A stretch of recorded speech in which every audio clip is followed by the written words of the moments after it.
mas practice pa, mas ano pa, no? Para tumangat pataas ng pataas yung awit na yun. Kung ma-appreciate mo, mas maganda yung kapitirahin yung operatic.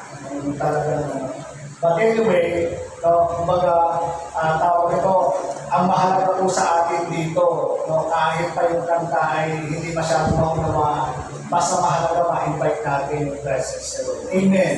Sabi ng Biblia, 2-3 nagkakapit mo sa kanyang pangalan ay nandito siya. Naniniwala tayo na ang presence ni Lord nandito. Amen. Kung nandito yung presence ni Lord, open our hearts, our mind, to receive a word at to receive a message from the Lord na kuwa ay makapag-minister sa ating pong mga buhay.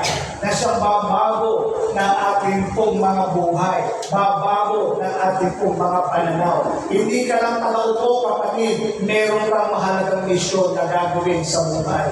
Hindi kayo pinanganak sa mundo ito na isang singaw, isang aksidente. God is not God of accident. God is a God of purpose and objectivity. Nilabas ka, pinaluwag ka ng iyong magulang, inanaw ng Panginoon, na ikaw lumabas sa mundo ito dahil meron kang mahalagang misyon na gagawin sa ibabaw ng mundo ito. Amen.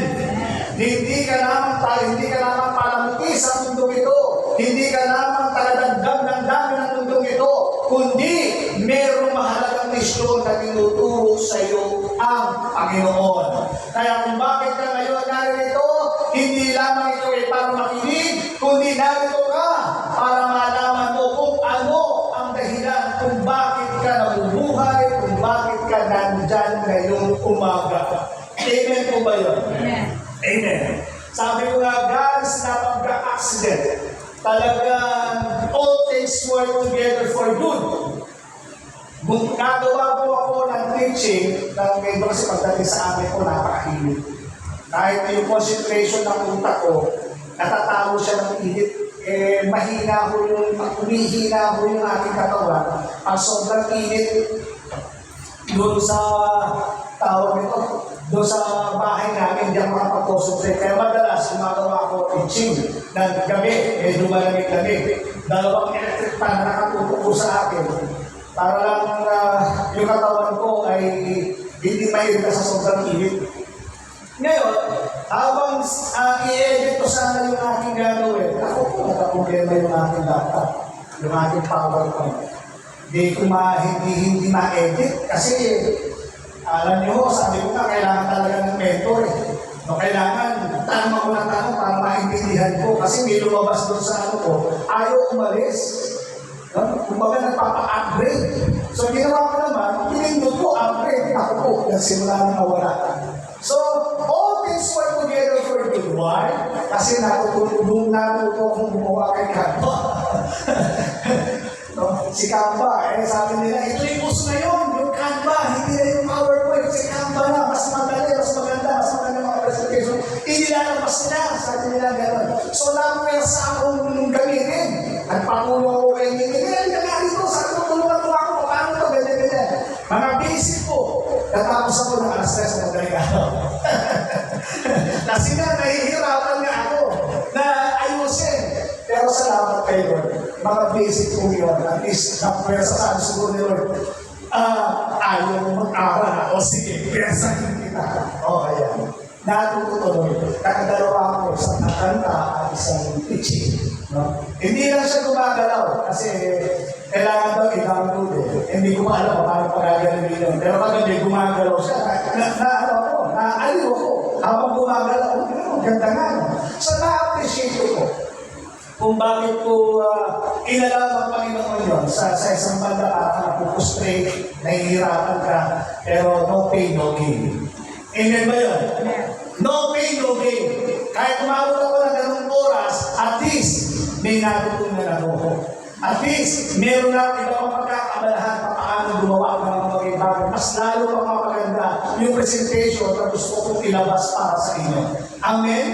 Kaya po, kung handa na po, yung puso natin, gusto ko pong basahin natin ang salita ng Diyos mula sa Luke chapter 7, 36 and 38.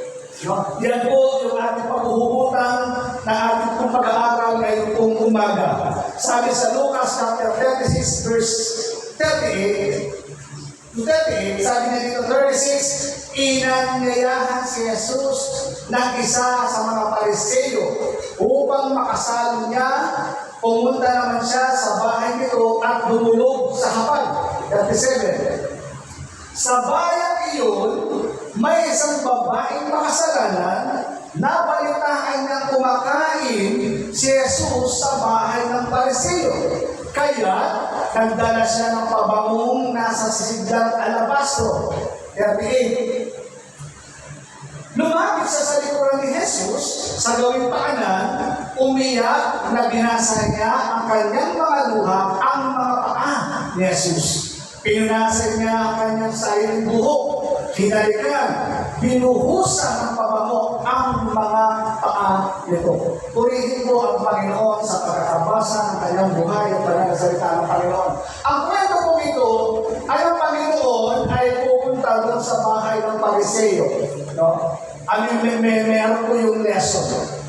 Lesson is ang Panginoon busy. Amen. Ang Panginoon bumibisita. Amen. Sa maybe, kasi sabi ko, sa Pariseo. So, hindi lamang siguro sa mga hindi mananampalataya, binibisita din niya yung mga mananampalataya. Baka nakikipag-discussion siya kasi Pariseo siya, iba yung bilin nila. Pag sinabing Pariseo, ito yung mga nag-aaral about the law. No? Nag-aaral patungkol sa salita ng Panginoon. Pumunta siya doon, kung maaaring in-invite siya, kung maaaring binisita siya. Ano yung lesson na gusto kong pansinin natin? No? As a servant of God, mahalagang bumisita sa mga kapatid. Amen ba? Hindi lang ho yung trabaho ng pastor. Kundi kung meron din tayo conviction mula sa pagkakawaitan, hindi natin siya bisitahin at kamustahin yung tao. Amen. Ngayon, pagdating po doon, ang ating Panginoon doon sa bahay ng Pariseo, may isang babae pumasok sa loob ng bahay ng Pariseo. Sino yung babae? Isang babae makasalanan. Pumasok siya doon at may daladalang alabastro, pabango. No? At mula doon, sa pabangong yun, no, binasag na yun. No? Ang siyang pinamumuna sa buhok ng ating Panginoon at lumuluha sa paanan ng paanan ng ating Panginoon. Yung kanyang buhok lang siyang pinamumunas nito. Marami kang lesson na pwedeng makita. Ano ho yung lesson? Alam mo, sabi ko nga, God is not God of accident. Malay mo sa pagbisita mo sa tahanan ng isang kapatid, meron isa doon na unbeliever. Nakikinig sa iyo sinasabi. At nakas siya doon sa sinasabi. At yung taong yun nagbalik doon sa Diyos. Amen? Kaya nga, huwag natin sayangin, huwag natin balibalain yung visitation ministry. Sapagkat meron pong kakaiba na pagpapala ng Panginoon na hindi natin namamalayan sa pamamagitan ng ganung mga bagay, may mga taong kikilala sa ating Panginoon. Lalo na doon sa mga taong first timer lamang ma-encounter ang Panginoon. Sabi ng Biblia, isa lamang kaluluwa ang maligtas, buong ang mga anghel, mga libo-libong anghel, lasa-lasang anghel na nagdiriwang sa langit. Kaya nga po, sa ating pong ministry, no, para ma-spread natin yung gospel, no, to be like Christ.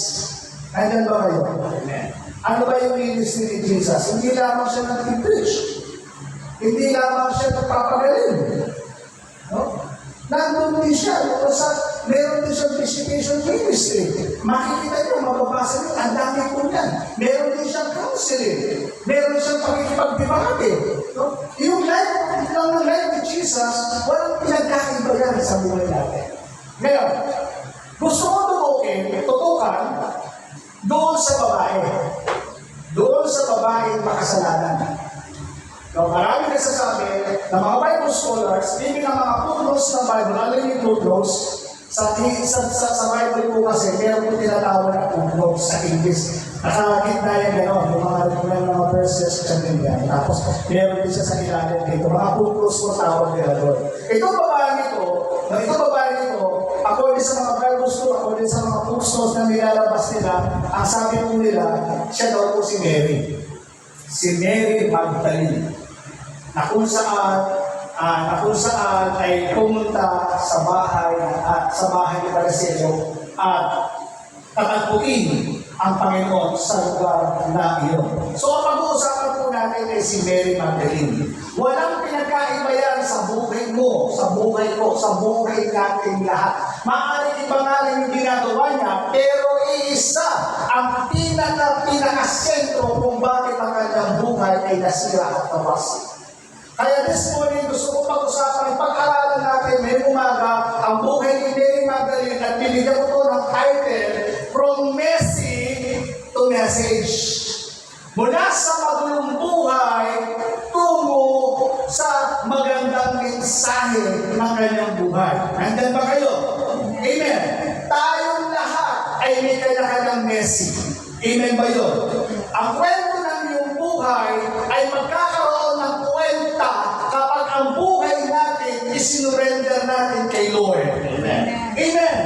Kapag hindi natin sinusurrender ang buhay natin kay Lord, yung kwento natin ay mananatiling walang kwenta.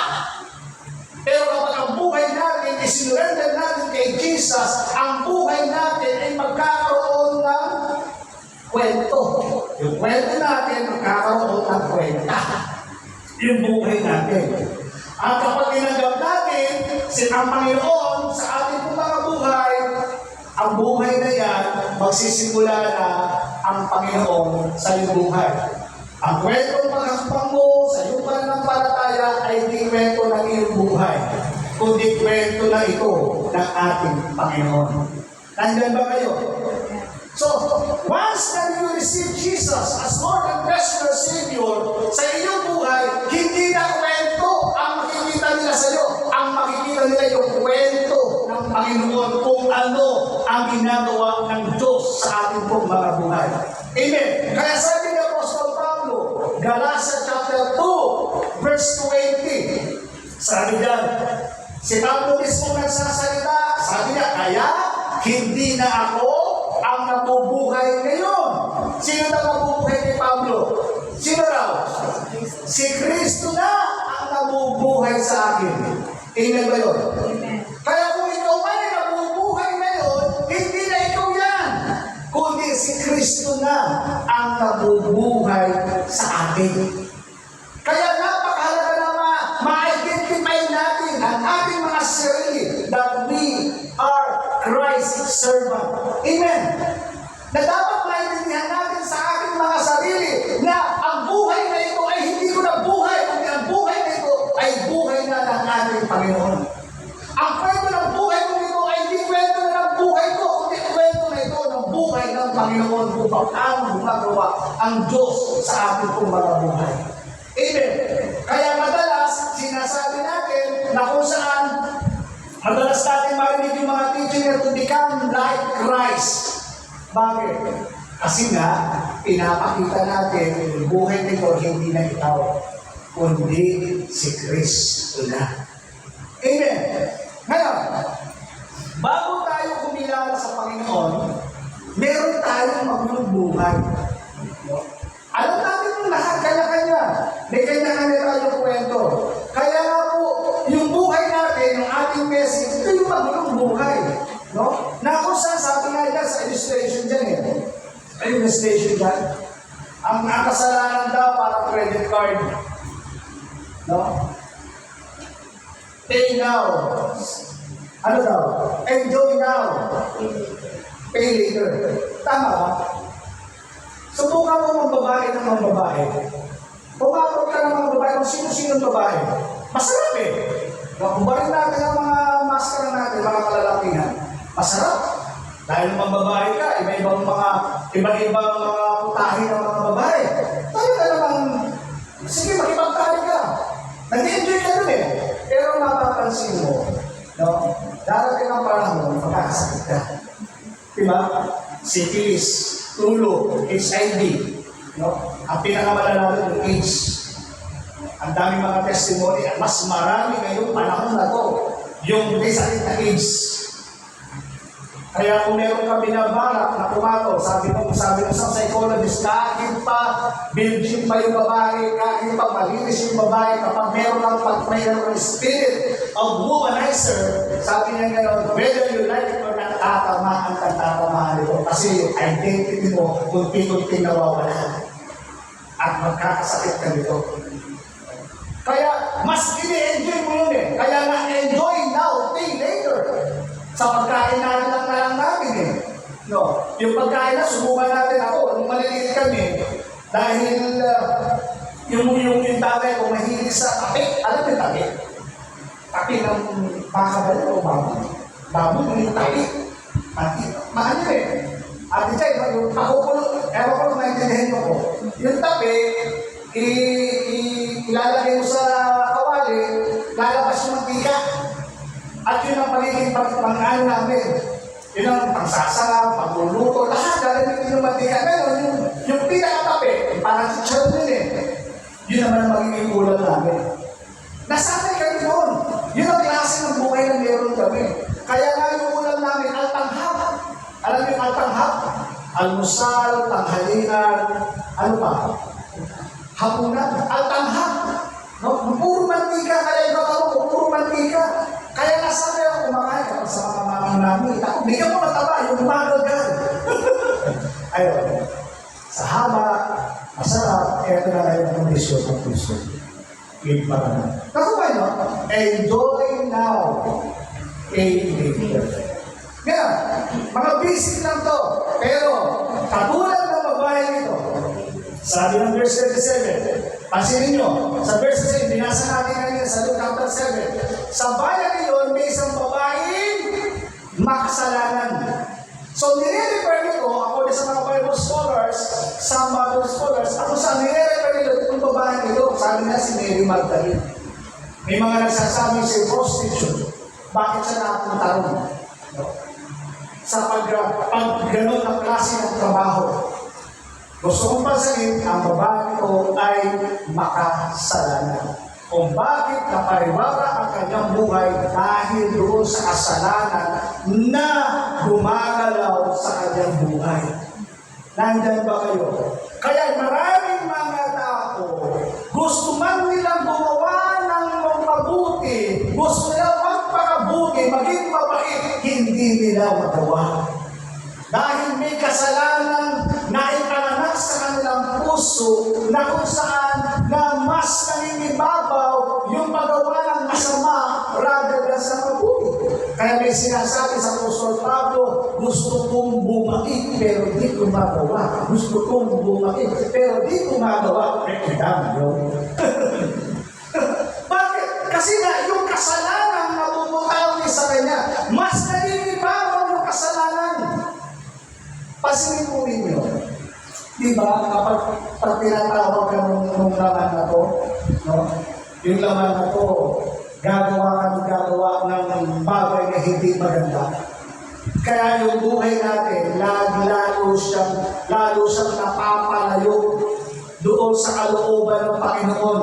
Dahil siyang tawag ito, doon lalo siyang nawawala doon sa landas, sa dakilang layunin, plano ng Diyos sa kanyang buhay dahil mas sinusundan niya yung buhay na makasalanan.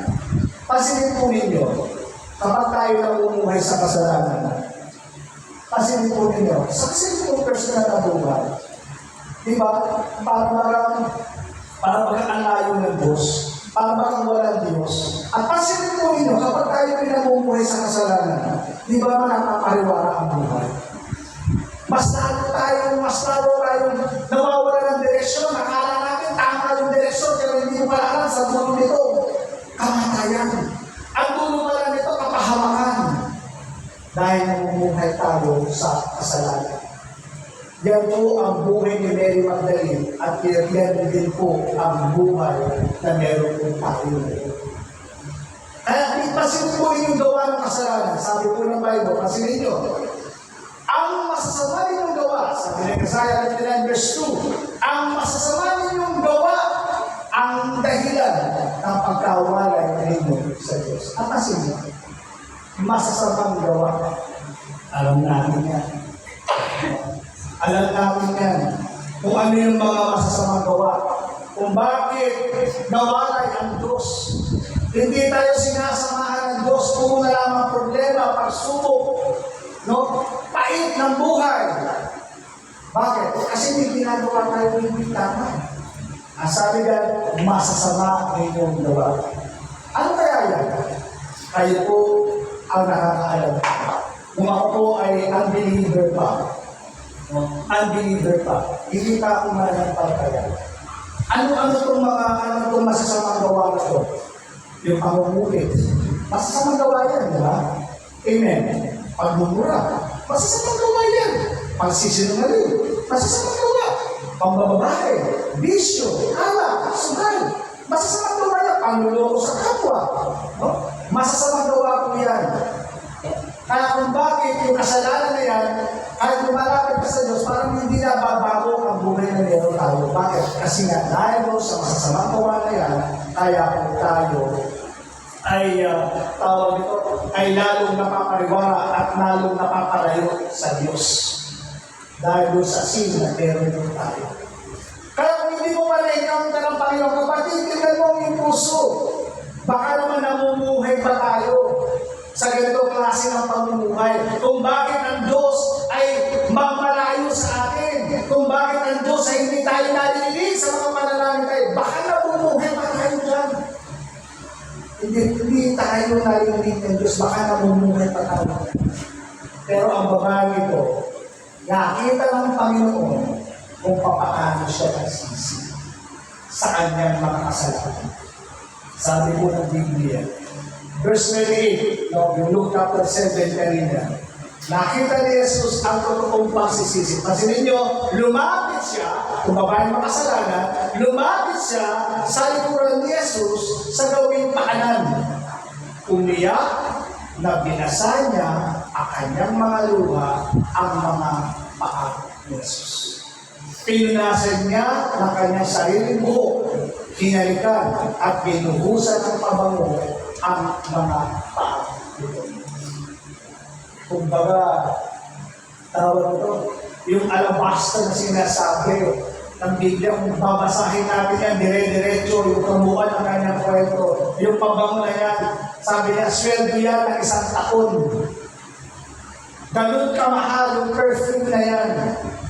Binasag lang niya sa harapan ng Panginoon at ipinahid sa ating Diyos.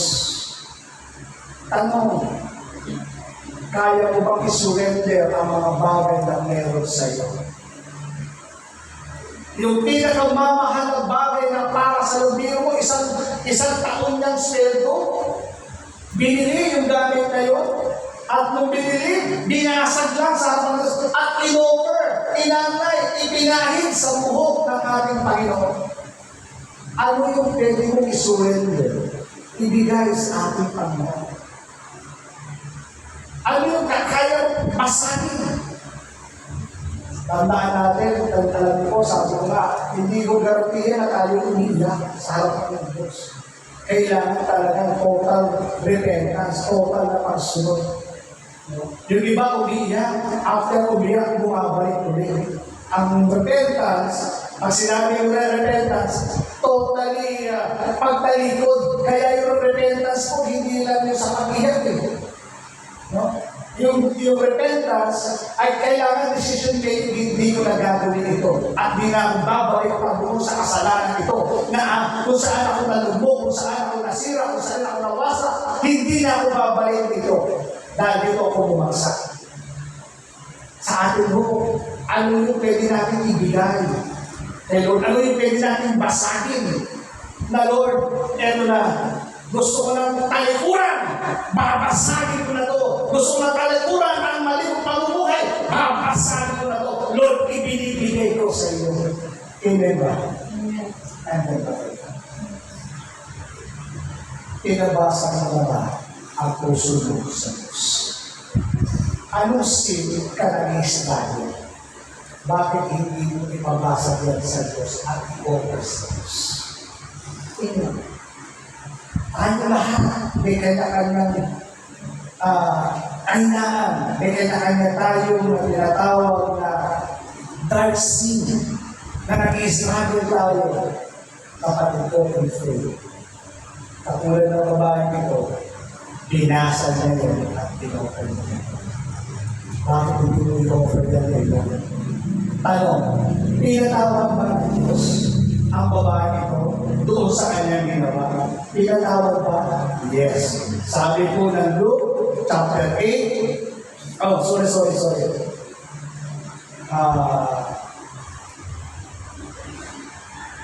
Okay. Balikan mo lang po mamaya. Sabi niya dyan, pinatawag ba yung tawag nito, yung babae ito? Sabi ng Bible, sinabi niya, no? At sinabi niya sa babae, pinatawag na ang iyong mga kasalanan. Amen. Kapatid, once na lumapit ka sa aking Panginoon, no, maasahan mo yung kanyang pagpapatawad. Hindi siya kamukha ng mga tao kapag humingi ka ng tawad, kung minsan nandun pa yung resentment sa kanilang mga puso. Minsan binabalik-balikan pa nila. Oo, meron kang ginawa sa akin, naalala mo ba yun? Pero ang Panginoon hindi. Kapag tayo lumapit sa Diyos at humingi ng tawad, knock out yun. Wala na yun. Yung mga kasalanan na hindi naman in the past, wala na yun. Binura ng Panginoon yun, tinanggal ng Panginoon, isa ka ng bagong nilalang. Amen? Isa ka ng bagong nilalang. Isa ka ng bagong brother Jeff, isa ka ng brother Michael, brother Dave. Bago ka na. Wala na yun. Kahit ano pa sabihin ng Dado, di ba ikaw ganyan ka dati? Oo, dati yun. Pero ngayon, hindi na. Sapagkat ako'y binago na ng ating Panginoon. Amen? So wala na yun. Huwag mo na itundin mo sarili mo noon in the past. Tapos na yun.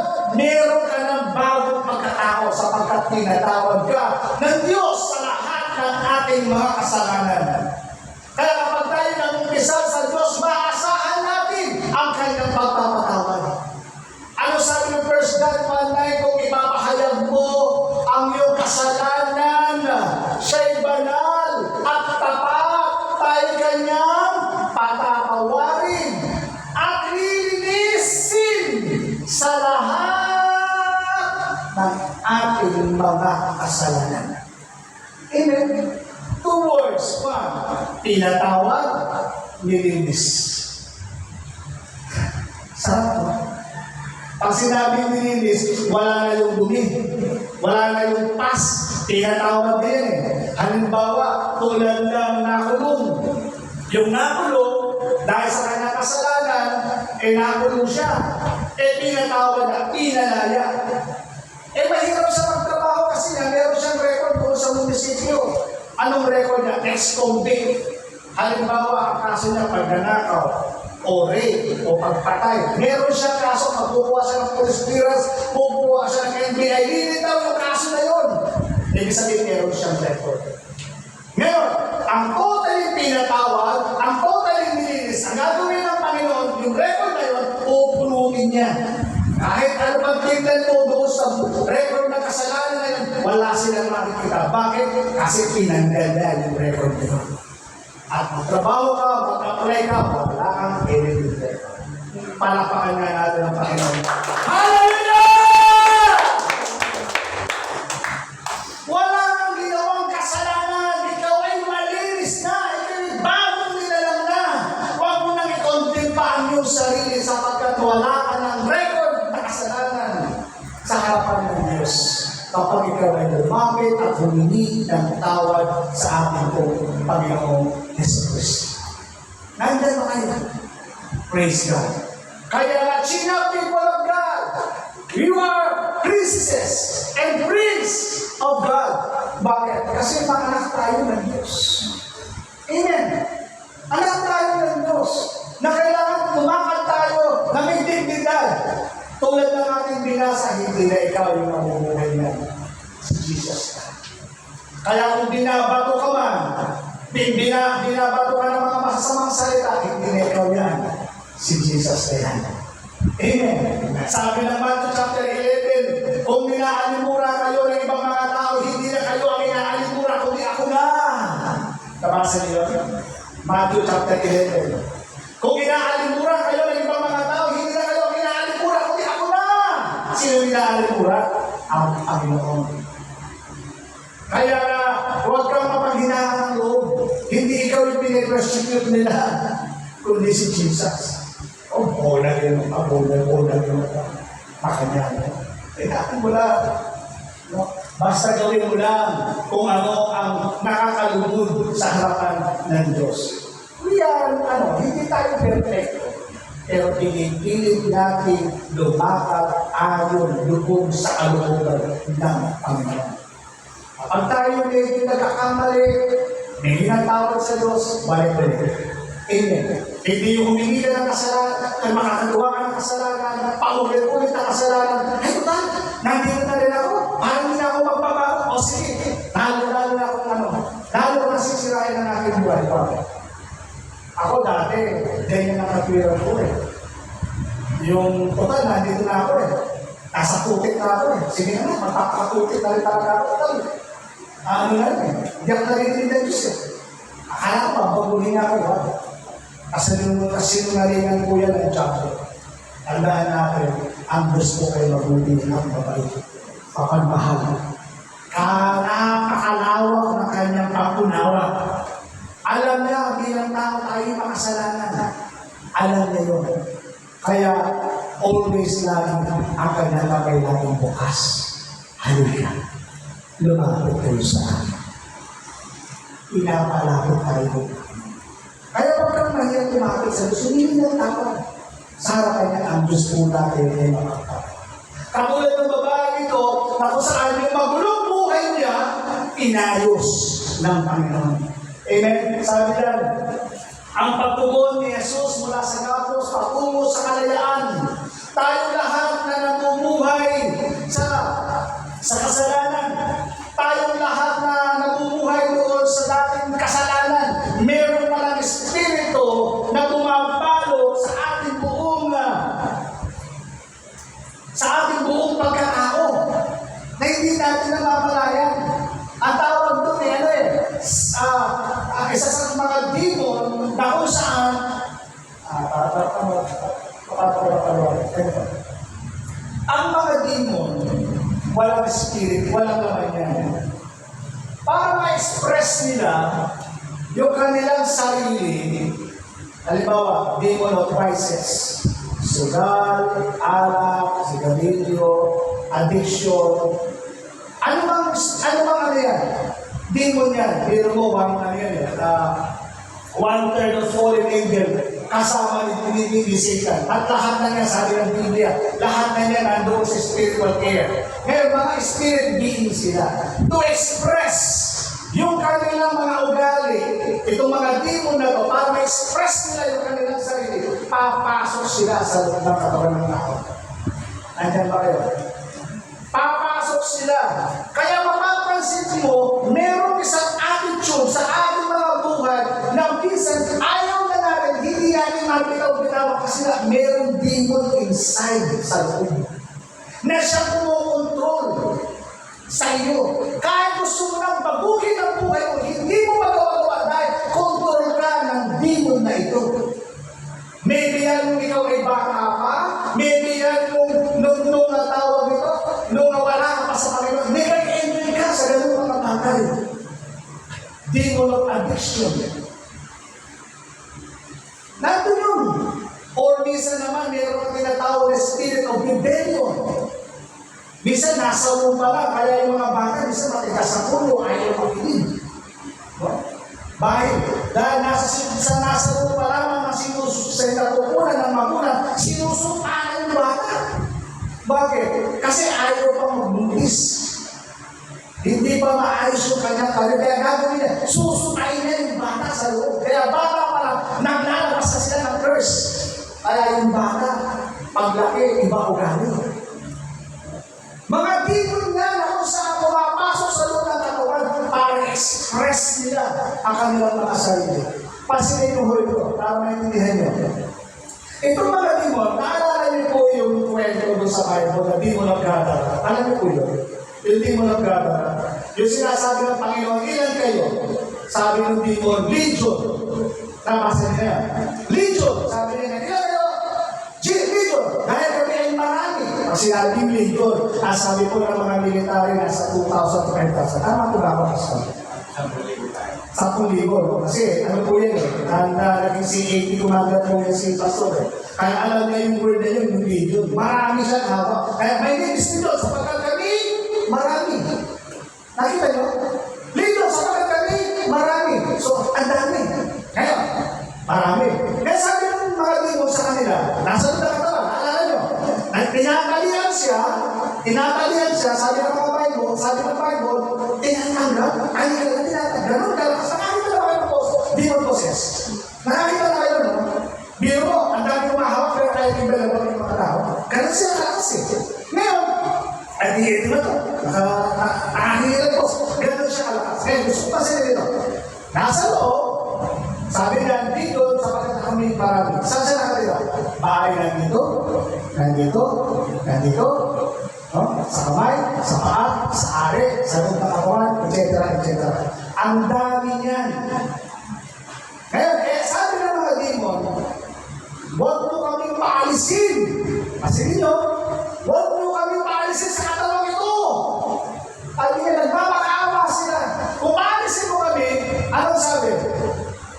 Kung pagkutay mo sa mabuhi. Nakita nyo? Kasi nga, itong mga demon na to, the spirit beings na to, naghahanap sila ng katawan. Nakita ko kayo? Naghahanap sila ng katawan to express yung kanilang mga sarili. To express yung kanilang attitude. Kaya nasa loob po yan ang katawan ng tao. Kaya kung mapapansin niyo, kung nabasa po ninyo, gusto ko lang maintindihan po ninyo kung bakit minsan nag-struggle ka doon sa sina yan, hindi mo pala alam, demon ang kumukontrol sa iyo. Nandiyan ba kayo? Ura ba siya kalaka? Na hindi mo pala alam, na demon pala kumukontrol sa iyo, na kahit ano pang gawin mo, nag-struggle ka pa ulit-ulit kung sina yan, hindi mo pala kontrol ka pala ng demon na to. Madalas yung illustration ko ganito. Sabi ko nga, halimbawa, o Pastor Boss, sa'yo na itong bahay na to. Kaya lang, huwag mong tatanggalin. Itong mga nakapaskil na yan, ha? Huwag mong tatanggalin, lahat lang yan. Sa'yo lang, pero huwag mong gagawin lahat. Pero yan, sa'yo. Binigay ko ba yung bahay? Binigay ko? Ha? Hindi. Sabi ko, Pastor Boss, sa'yo na yung bahay, pero huwag mong gagalingin yung mga paintings ko dyan. Matagal na yan. Kasi sa kalulunuot, kaya kung pwede, huwag mong tagalin. Pero sa'yo na yung bahay. Tanong, binigay ko. Binigay. But the problem is, hindi siya total surrender. Bakit? Kasi kung binigay mo yan, kay Pastor Boss, may karapatan si Pastor Boss na tanggalin ang mga dapat tanggalin dyan dahil sa kanyang paningin ay hindi maganda. Nakukuha po. Ganyan din nangyayari sa buhay natin. Isinusurrender natin sa Diyos ang ating buhay, pero hindi natin sinusurrender sa Diyos yung mga bagay na nasa loob ng ating buhay. Na noon pa, in the past, na hanggang ngayon, hanggang tayo. Napipikap nyo? Ang languay yung logic nyo. Isinurrender mo, pero ayaw mo patanggal. Patanggal. Sa kakapanood ko ng mga ang tatay ko ay sino. Lagot ka sa akin. Patanggal ka doon. So, sa madaling salita, hindi na sinurrender 101% yung bagay na yung bakit ayaw niya patanggal.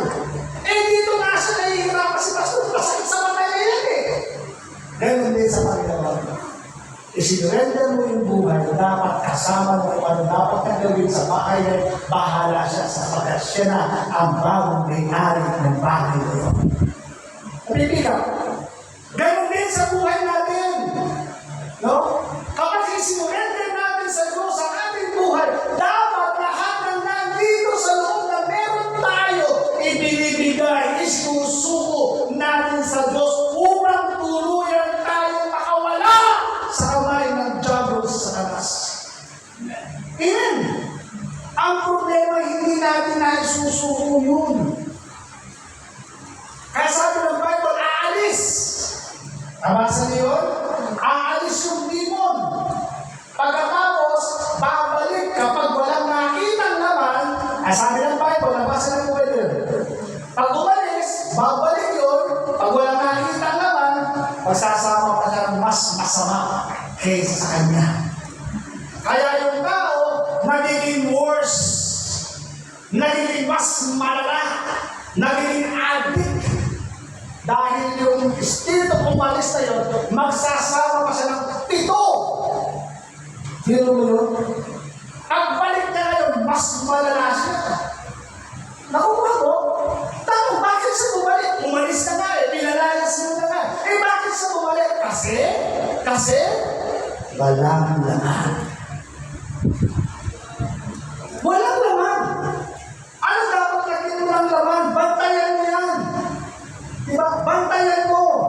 Ano pa mabantay? Nandiyan yung panalangin, nandiyan yung pagbabasa, nandiyan yung conscious ka doon sa godly conscious, hindi yung sin conscious, kundi godly conscious. Diba? May magsasalita dyan sa isip mo eh.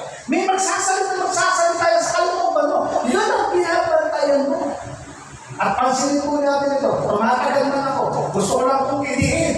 In the name of Jesus, sapagkat may mga bagay-bagay sa buhay natin, hindi natin maunawaan bakit tayo ganito. Hindi ba naman ng mga demon ito na kumukulo sa iyong buhay? Tumatagal man ako. May mga pagkakataon nito, kasi nito. Yung unang sin, siyempre wala. Gagawin mo yan. Wala ka pang nararamdaman na conviction. May conviction ka pa. Hindi mo na mamalayan kapag yung sin na yun ay hindi mo na i-uumpisan kay Lord. Akala mo normal lang. Yung sin na yun, mula sa second heaven, pababa yung dark cloud, papunta sa'yo. Hindi ka nag-repent. Nakalawa ko rin ang kasalanan. Hindi rin nag-repent. Pababa ulit yung dark cloud. Hindi mo na mamalayan, naging kalyo na.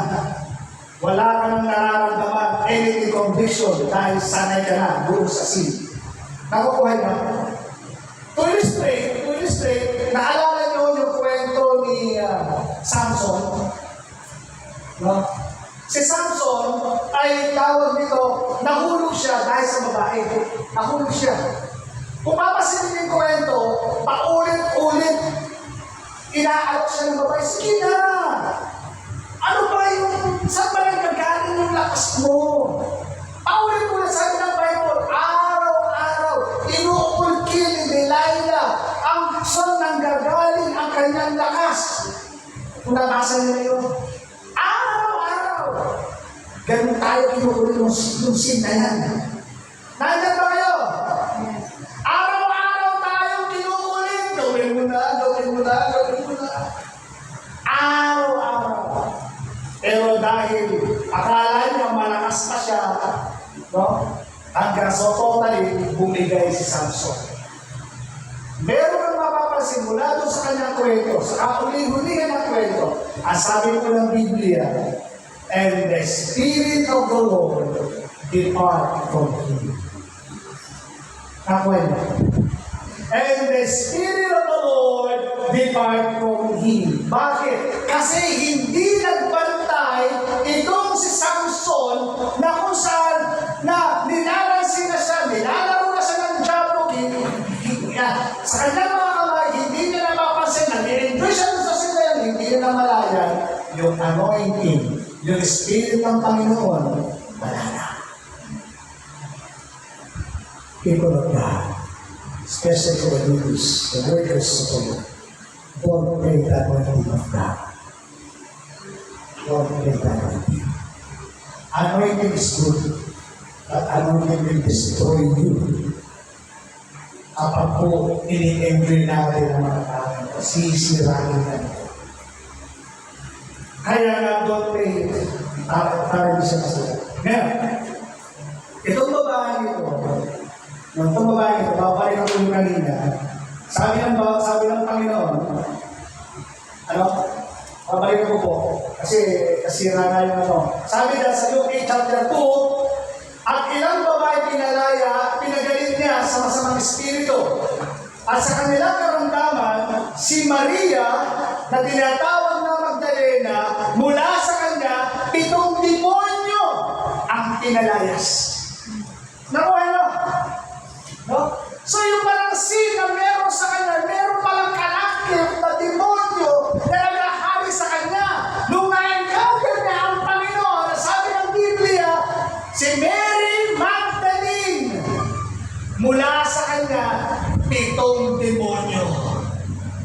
Nakuha niyo? Kaya yung sin nag-struggle ka, hindi mo pala alam, demon yan na nakapasok sa iyo. Kaya ka naging ineffective in serving the Lord. Dahil yung demon na yan. Kaya hindi mo nagagawa ng tama, ng maayos ang iyong paglilingkod sa Diyos dahil doon sa demon na yan. Amen.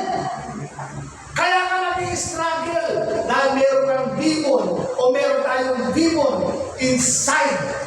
Kaya nung na-encounter niya ang Panginoon, sabi niya, mula sa Kanya, 7 demonyo ang inalayas ng Panginoon. Amen? Kaya sabi niya, so if the Son set you free, you will free indeed.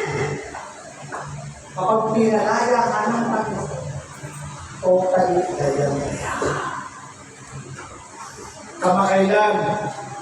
Kamakailan lang, dahil galing trabaho, pagod, maaga na tulog, at biglang pinatawag. Walang laman na maitatasungi ang Panginoon lamang. Biglang pinatawag. Alas 10 yata, alas 11 na. Nag-ring. Tapos, tinawag ko yan. Si ganito, parang ibang tao, pwede ko ba niya puntahan? Ganito, ganyan. Kasi hindi natin siya kilala. Tapos, di pag-pray, sabi ko, hindi, pumunta na lang ako dyan. Pray. Pray. Unahin ka ako, ang niliisip yung mga. Sabi ng demon, pag-aalit mo siya, akin siya, walang makakakuha sa kanya, akin lamang siya, papatayin mo siya. Power struggle. Natapos po kami, na-stress ang magaling ako. Power struggle talaga. Nung umalis, sabi ng demon, hindi na mo ako babalik. Hindi na mo ako babalik. Hindi na mo ako babalik. Talagang makulit sila. Ngayon, sabi ko nga, hindi. Yung tao, nare-reso, bumabalik. Sabi ng may-ari ng bahay, kanina ko, takot kami, pero ngayon, kapahati na kami, nagbago-gulo mo pa. Ang ina naglilinis, hindi kami maintindihan kung ano, sabi nga. Ang dami puro lalaki kami dito, lahat mo kami asa, sabi nga. To God be the glory. Kaya nga, sabi ng Panginoon, kumbaga, kapag tayo ay lumapit sa Diyos, meron itong alalahan. Ang magpapalaya nito, hindi yung tao, hindi yung pastor, hindi yung kung sino man, ang magpapalaya nito ang Panginoon. Amen. Kaya baka mistruggle ka pa, baka may demon inside na kailangan niya ako. Balikan ko. Ayan. Sabi dyan. Ayan. Sabi sa verse John 3:8, ang nagpapatuloy sa magkakasala ay kampo ng Diablo. Sapagkat sa simula pa'y nagkakasala ng Diablo. Kaya, kasi ninyo, kaya naparito ang anak ng Diyos upang masakin ang gawa ng Diablo. Amen? Kaya huwag kang mag-struggle. Lumapit ka lamang sa ating Panginoong Yesus. Narito siya para masakin ang gawa ng Diablo sa ating pong mga buhay. Amen? Meron ng pag-asa na tayong inaalihan ng masamang espiritu. Tayo din natin kontrolado ang ating mga ugali, ang ating mga buhay kung minsan.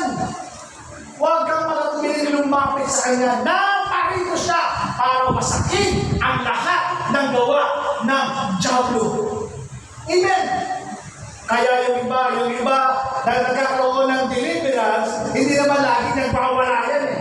May mga times, isang quiet lang silang umalis. Pero mapapansin mo, magbabago yung kanilang mga gawa. Magbabago yung kanilang aura. Kapag yung spirito na yun ay nakaalis na. Amen? Kaya nga, huwag tayo magkatubili. Kung nag-i-struggle ka ngayon, kapatid, sabihin mo na kay Lord. Isuko mo yan kay Lord. Basagin mo yan, Lord, set my spirit free. Palayain mo ako. Hirap na ako sa ganitong klaseng ugali. Hirap na ako sa ganitong klaseng ginagawa ko na hindi nakakalugod sa iyo. Nag-i-struggle ako. Lord, set my spirit free. Sinusurrender ko sa iyo. Makikita mo kami ng Diyos. Sino po ang ang naka-experience kayo habang kayo nag-pray, nagsusuka kayo? Di naka-experience ka? O kaya naman, sino sa inyo habang nag-pray kayo, para kayong ano? Para kayong naduduan, o sometimes merong parang mainit sa buong katawan, na sumisigaw yung init sa kilig-kilig, dito, kung saan-saan. Parang meron siyang hangin na lumalabas. Naka-experience ka niya. Hindi pa.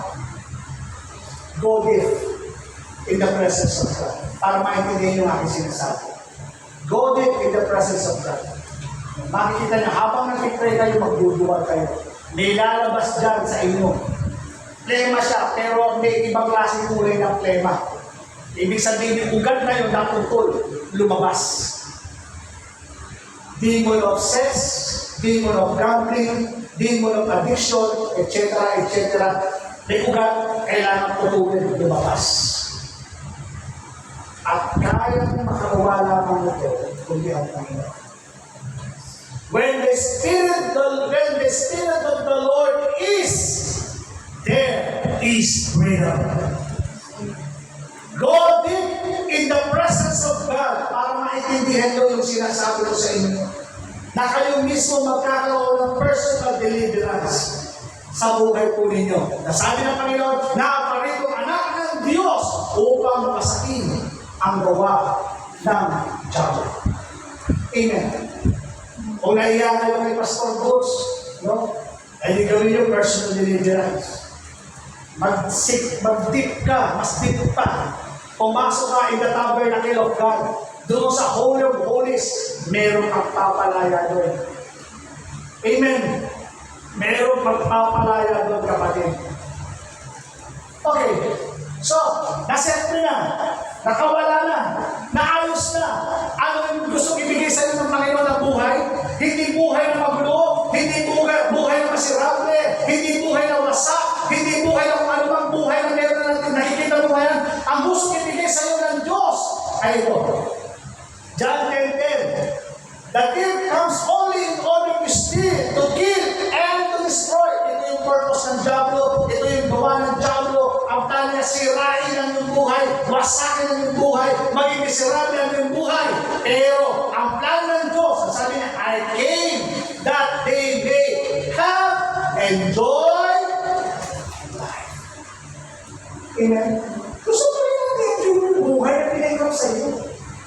Hindi niya pinahirap sa iyo para pahirapan ka. Para gawin miserable ang buhay mo. Naparito ako kung pang yung buhay na yan. Maging maganda ang takbo, maging maganda yung kanya, maging masaya ka. Di ba? Ay, Panginoon, puro ka stress, puro problema. Hindi, ito yung buhay. No? Kung may mga problema ka ngayon, sabi ng Biblia, kaya ako ng problema sa kanyang problema. Harapin mo yung ngayon. Amen. Oh, wow. Alam niyo, sabi ko nga, ang dami yung pumapasok sa ulo ko. The Lord give me a word of revelation na sinasabi ko sa Panginoon, tulungan mo ko para ho magawa ko itong mga bagay mo. Ako rin nag-i-struggle din. Pero may mga bagay siyang nilalagay sa puso ko. And I pray, magawa ko mo. Nag-i-struggle ako. Isang word. If you love me, kahamang Panginoon. If you love me, sabi ng Bible, obey my command. Ang dami ko mga regulations. Dapat yung sana itutulog sa inyo eh. Kaya lang, tinabot na ako na nasira kasi natin ang batang siya. Baka next year, tulog sa inyo. Ano yun? Makikita yun. Kaya hindi tayo mag-prosper kasi yung problema. Kaya hindi tayo kumulat, hindi natin nakikita yung bagay na yun. Sinasabi mahal natin sa Lord, pwede naman tayo sumusunod. Ay, ba kaya? Okay. Gusto ko kasi that I have enjoyed life, having abundance to the full, till it overflow. Gusto ko naman mag-overflow yung buhay mo. Maging blessing na sa iba. Amen. Masarap na yan. Na nagiging blessing ka sa iba. Yung pag tinatawag ka nila, kuya, papuntahin mo na dito. Kuya, ganito. O wala kang mga nagdyan. Diba? Hindi kayo mamaya, sobra-sobra. Pero hindi kayo pinagpupunan ng Panginoon. Amen? Kasi gusto ng Panginoon, maging blessing ka. Habang ginagawa mo yung mga mabuting bagay, dinereplika mo ang Panginoon. Napakabuti ng Diyos sa mundo. Purihin mo ang Panginoon. Ang dami mga revelation from the Lord, kung makikita nyo na, kung bakit nangyayari, kasi gusto ng Panginoon through you, na pupurihan nila ang Diyos. Amen? Through you. Sabi ko na, we want to be a blessing to others. Yun ang dakilang plano ng Panginoon. Ayusin ito at maging masaya ka sa buhay. Pangulit, matatapos na po ako. No? After ng kanyang magulong buhay, inayos ng Diyos yung kanyang buhay, binanggan ng demon, at binigyan ng maayos na buhay. Ngayon, papaano naging mensahe ang buhay ni Mary Magdalene? Tapos na po ako. Papaano naging mensahe yung kanyang buhay? Sabi niya, ang magiging message sa patro, sabi sa John chapter 20, verse 16, Maria, sabi ni Jesus, umarap siya sa kanyang sinabi sa wikang Hebreo, Rabboni, na ibig sabihin guro. Ang kwentong ito, nung ang Panginoon ay nagpakita, namatay ng Panginoon Jesus, muling nagbalik, nagpakita kay Maria. Sa kanya na unang-unang nagpakita ang resurrection ng Panginoon. Sa kanya yon. No? Kaya nagulat siya, pupunta siya doon sa tomb, kaso, wala na, umiyak siya. Hindi nila alam ang Panginoon na kanyang kausap. So sinabi niya, Maria, sabi ni Jesus, humarap siya at kanyang sinabi sa wikang Hebreo, Rabboni, na ibig sabihin, guro. 17. Sabi ni Jesus, huwag mo akong hawakan, sapagkat hindi pa ako nakakapunta sa Ama. Sa halip, pumunta ka sa akin ng kapatid. Meron bang pinakasabi ang Panginoon? Kumbaga, naitiro sa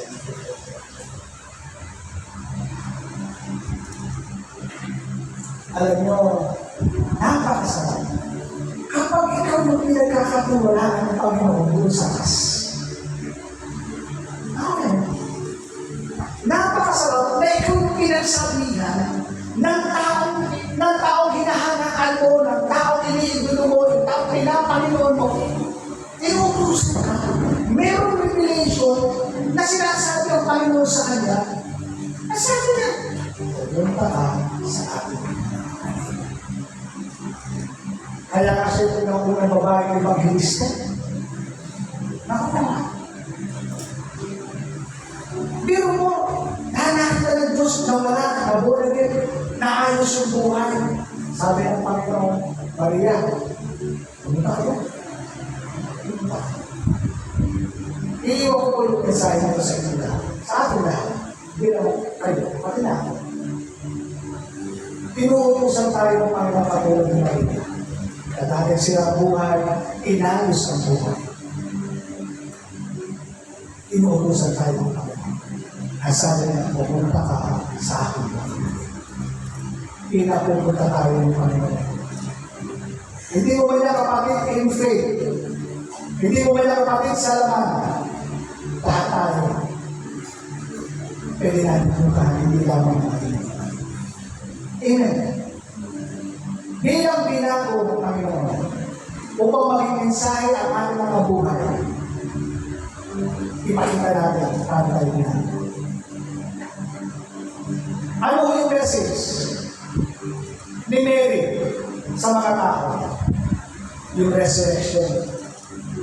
Kaya sinabi ni Mary Magdalene, verse 18, pumunta ka sa mga alagad, ipinalita sa kanila, nakita ko ang bakit ano? Merong message. Ang message niya, yung resurrection ng Panginoon. Sa atin. Brother Robert, di naman ako graduate ng Bible School. Hindi ako well-versed. Hindi ako magaling. Paano ba mag-preach? Hindi ko alam. Tinuro ko kay Brother Mark. Tinuro ko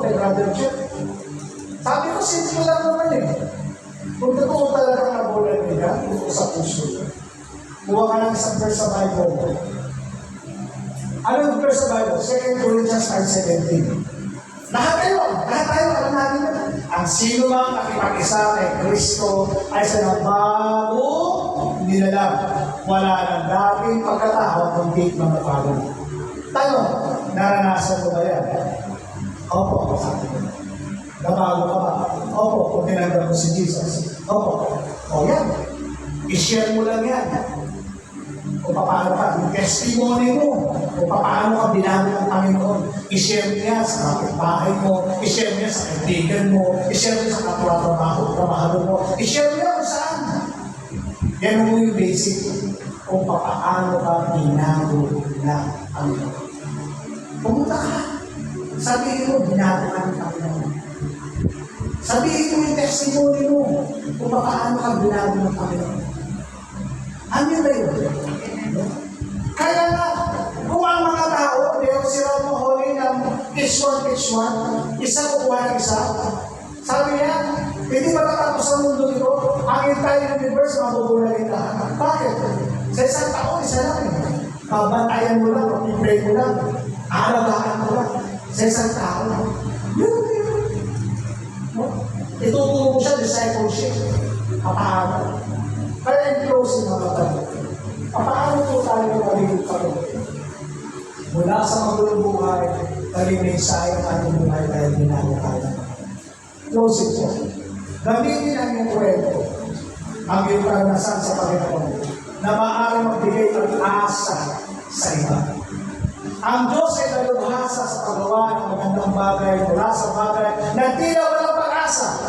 Ang iyong magulo ay magiging pinakamalakas mong mensahe, ang kanyang kabutihan at kapalitan.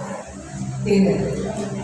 I pray in Jesus' name, nawa sa simpleng mensahe nito, pinakabuo, i-share natin kung paano tayo binago ng ating. Right?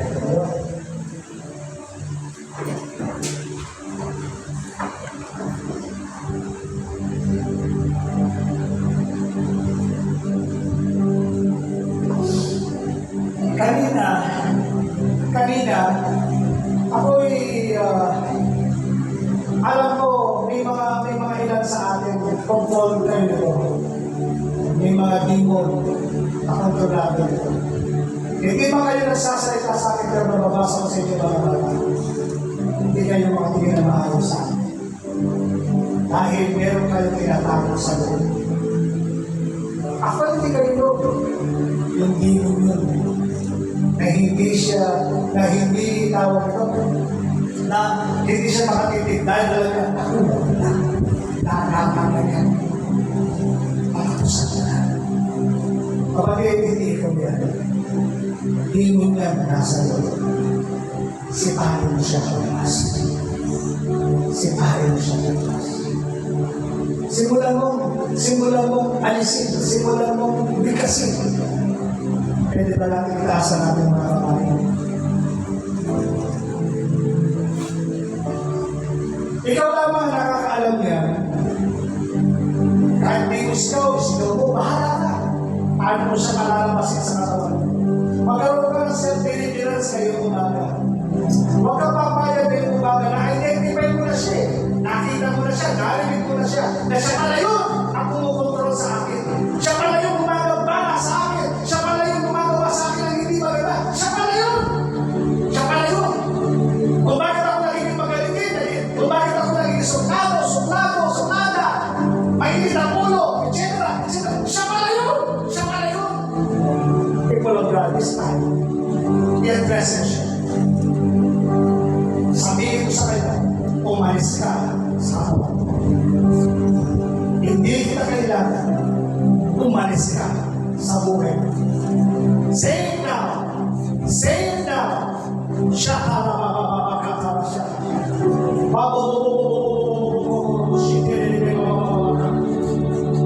Say it now. Sige lang. Sige lang. Sabihin ko.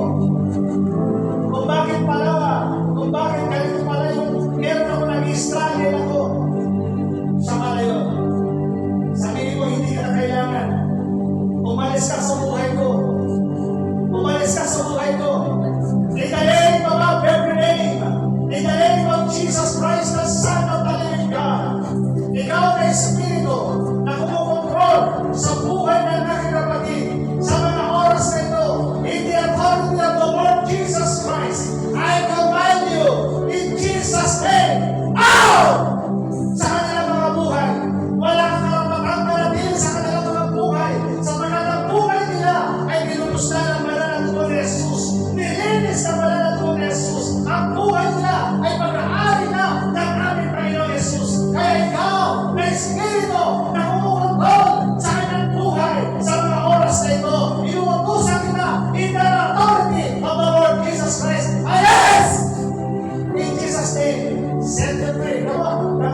lies and deception live.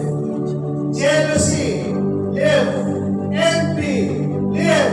Unforgiveness, bitterness, hatred, live. Vices, nicotine, alcoholism, gambling, live.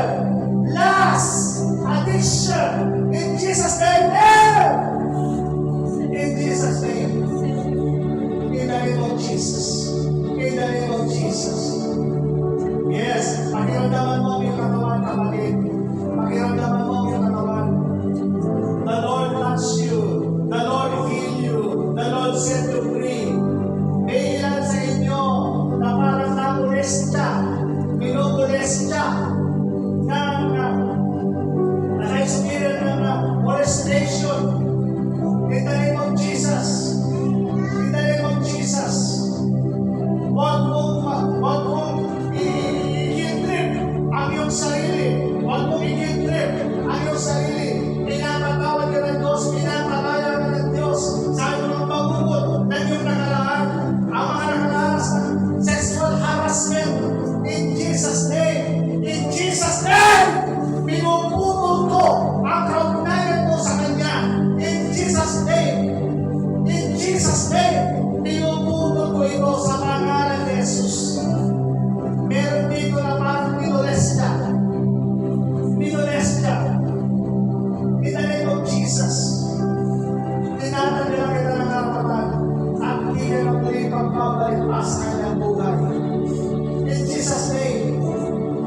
Ora bababa sata ramaboro sata. In the name of Jesus. Thank you, Lord. Yes. Pakiramdaman niyo po. Pakiramdaman niyo po. In the name of Jesus. In the name of Jesus. Thank you, Father.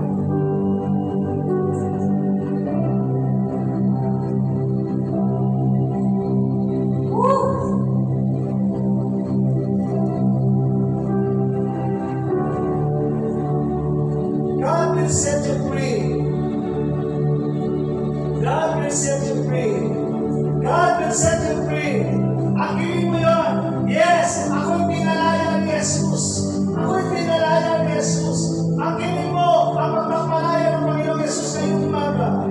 God will set you free. God will deliver you from the bondage of the works of the devil. In the name of Jesus. Father God, ilis mo po, Panginoon, ang kakuhawan sa iyong salita. Ilis mo, Panginoon, ang iyong presensya sa kanilang mga buhay. Thank you, Lord. At mula ngayon, ang buhay namin ay magiging mensahe na sa maraming mga bahay, maraming mga buhay. Gagamitin namin ang mga pagtuturo kung paano mo kami binago, Panginoon, sa aming buhay. Salamat po, Diyos. Ito po ang aking panalangin sa pangalan ng aming Panginoon Jesus. Ang lahat ng anak ng Diyos ay magsabing Amen and Amen. Sino? Bago po yung pastor ko. Bago po yung bigay ni pastor ko. Sino? Upo ko na. Naalala ko lang po, bago po yung bigay ni pastor ko. Naalala ko po, si Brother Atsi. Dati po yan, totoo lang, meron po siyang sinurenda sa akin, tapos siya ako. Bato na nakalagay sa